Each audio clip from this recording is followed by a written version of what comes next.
Hi guys. Tell me why before I turn on my camera, I know exactly what I'm gonna say, and as soon as I turn on my camera, it's gone. I totally lost it all. But today I want to talk about what it's like living paycheck to paycheck. I want to talk about what it's like living in poverty or living poor, to be exact. Like, it's tough because you work for 15 days and you get your paycheck and you got to pay all of your late utilities, because if you don't pay the late utilities, they get shut off. And if they get shut off, you have to pay triple the amount to get them turned back on. And God only knows I didn't have the money for that. So it's like robbing Peter to pay Paul. Like, I would take the money from one thing that needed to be paid and I would pay something else, and it just becomes a roller coaster or like a domino effect, and everything becomes late, everything is due. Like, all the groceries need to get restocked and there was just never enough money. Robbing Peter to pay Paul is like the worst, because when everything is due and everything needs to get paid, and you got to take money from this to pay that, or like literally borrowing $30 so that you can buy dinner that would hopefully last 3 days. It's just a bad situation to be in. And I've been poor since childhood, and all I can remember from childhood to adulthood is being hungry all the time. I literally was always hungry. And was there ever a time when like you wake up hungry and then you got to go to work and you didn't bring lunch, but you don't have any money to buy lunch either, so you're pretty much hungry all day? That's the worst. I had done that so many times, I can't even count. Or like lunch money for the kids, or pack lunches for the kids.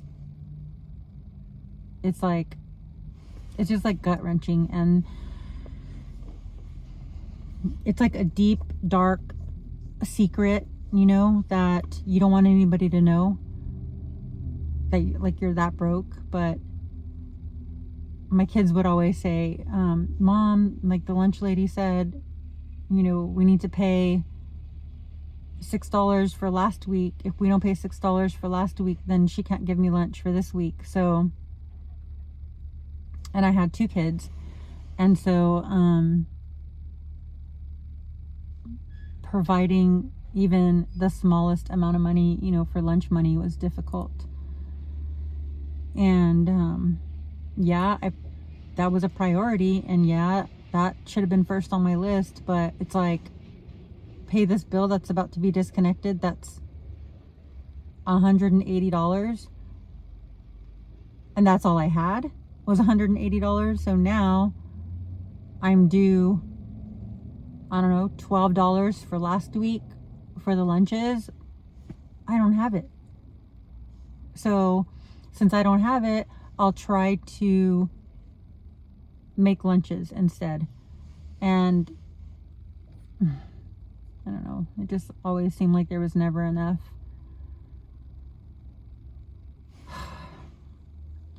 Putting gas in the car when you're down to your last dollar. So you put gas in your car and all you have is $10. You put all the gas, or actually you put, say, $5 of gas so that you can have $5 remaining. And it barely gets you anywhere. It would probably just get me to work, and that's it. I don't know how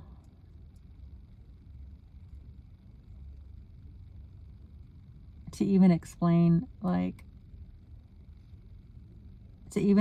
many sleepless nights I had, because there were times I would write checks for groceries and spend $200 and hope the check didn't get declined at the grocery store and would go through. So, sometimes that would happen where I would write a check, it would go through. Great, everything's fine. I got $200 worth of groceries. I can make it probably for the next 2 weeks with the $200 of groceries that I got. Because when you're broke or you're poor, you know how to buy groceries to make it last for 2 weeks. But when the time comes for the check to clear, so you literally lose sleep for like 3 days because you know the check is coming soon and the account is already withdrawn. So there's the domino effect, because the account's already withdrawn probably $200 from just overdraft fees. And now you have to cover a $200 check. So now I have to come up with $400. So let me tell you about those check cashing places. So you go borrow money from those check cashing places, and I believe that would cost another $60 per week to borrow. I think $300. I don't remember. But I borrowed $300 in a week, and then I would have to pay back $360, and then I would borrow another $300 for the next week, and then I would have to pay $360 again the following week. The only way I could ever get out of that roller coaster of debt was like at tax season, because at tax season I could pay off my payday loan advance.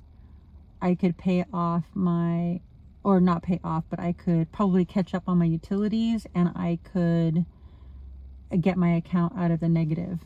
So at tax season, well, I don't have small kids. I don't have, dependent children anymore. So I don't benefit from tax season anymore.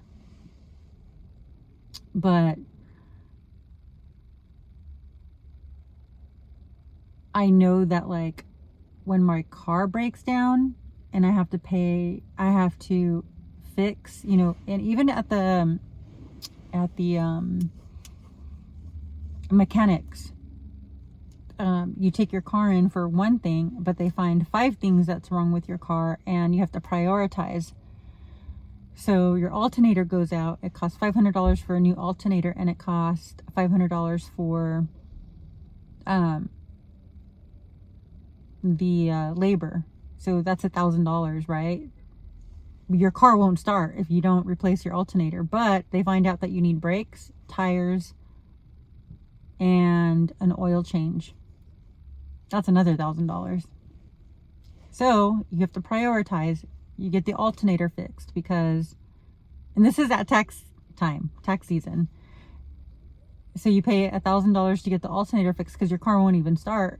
But it'll start if you have bad brakes. It'll start if you don't change your oil, and it'll start if you have bad tires. So you get the alternator fixed, and then,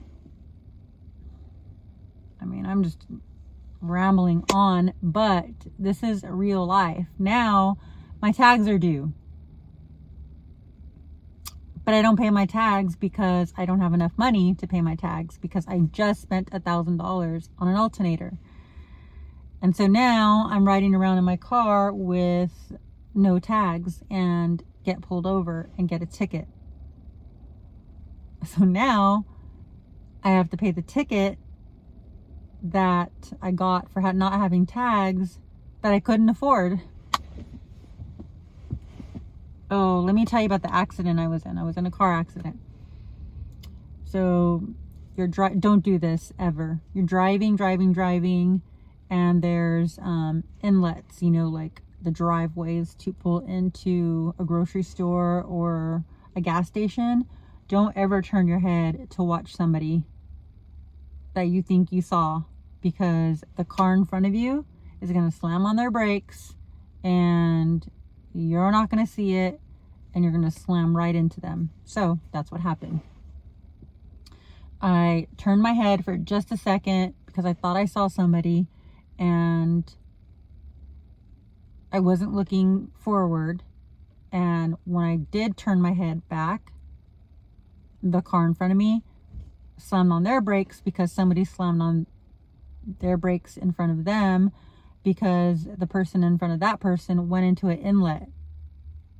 And, you know, it's like a domino effect. Like, somebody wasn't paying attention, 2 cars in front of me, and then I wasn't paying attention. So, you know, there's a car accident with no insurance.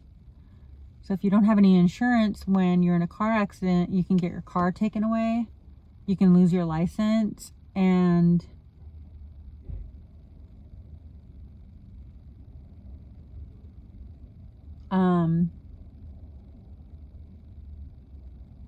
well, now you've been in a car accident and you got to fix the car that you hit. And this is all while you're fucking broke, as it is. Broke. And all of these things happen. That's why we have to live like... That's why we have to stop buying material things, because if we spend too much money on material things, then we don't have enough money for the important things. The things that we need to like really have to sustain your life, like food.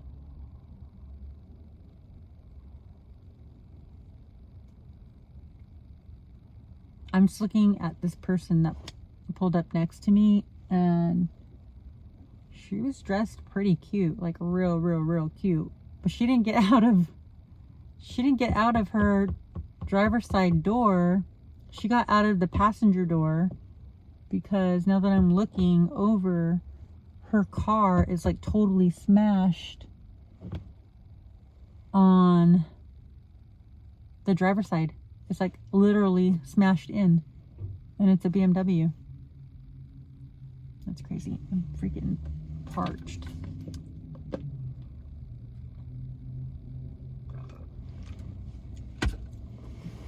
So I'm at the store parking lot because I came to shop for a car seat for my grandbaby, but I didn't find the one I want at the price that I want it. So I don't even know if I explained myself right, but I know that, like I said, when you're poor like that, the one thing out of everything that I remember is being hungry.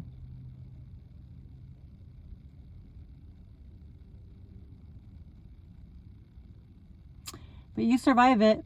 You survive eating the hamburger helpers and the frozen burritos and the top ramen. And you know what I used to make? I used to make these bomb burritos. They were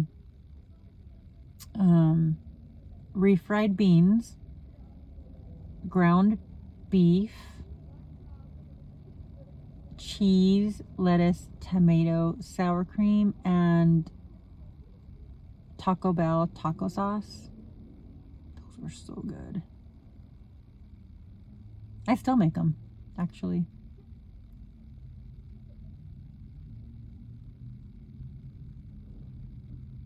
Yeah, living on military income was like living on a minimum wage, but we never qualified for like Section 8.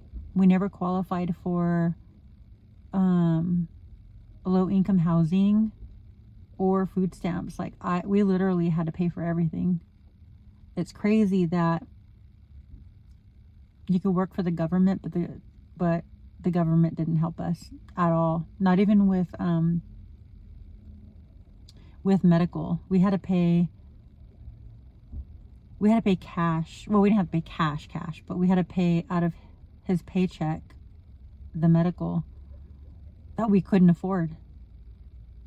So there was like levels of medical that you can get when you're in the military, and if you didn't pay the extra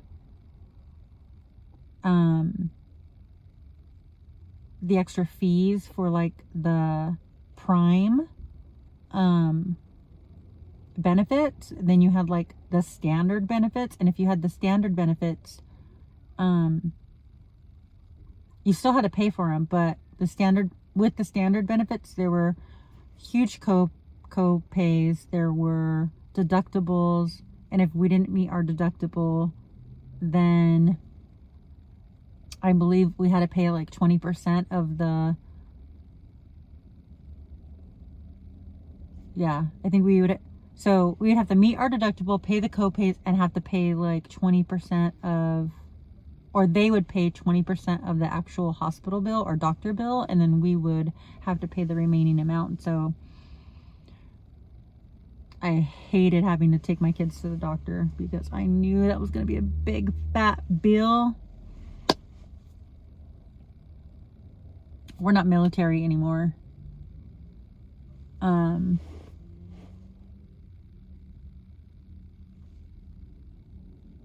Anyway, I can relate. I know exactly what it feels like, and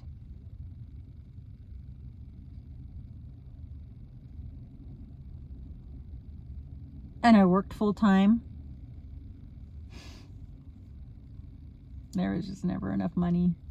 So I watch a lot of YouTube videos, and I see a lot of people talking about how, you know, difficult it is to, you know, raise your children and work a full-time job and, you know, feed your family. I know what it's like. I'm just at the age now where, you know, I don't have small children anymore. So that responsibility is not, you know, it's not like present in my life right now.